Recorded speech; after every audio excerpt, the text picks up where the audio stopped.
What's up guys, this is Masi, welcome to my channel. In this video I want to prove this trig identity, tan theta plus cotan theta equals to secant theta times cosecant theta.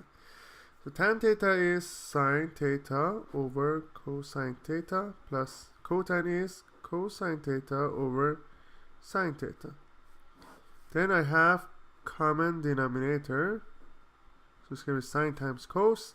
Here will be sine squared theta plus cosine squared theta, because sine times sine plus cosine times cosine is going to be cosine squared.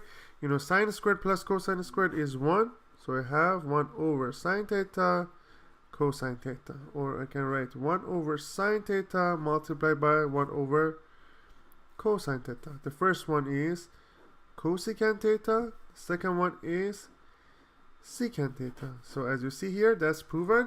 Please leave me a comment if you have any question and I'll get back to you as soon as I can. And please don't forget to subscribe my channel. Thank you.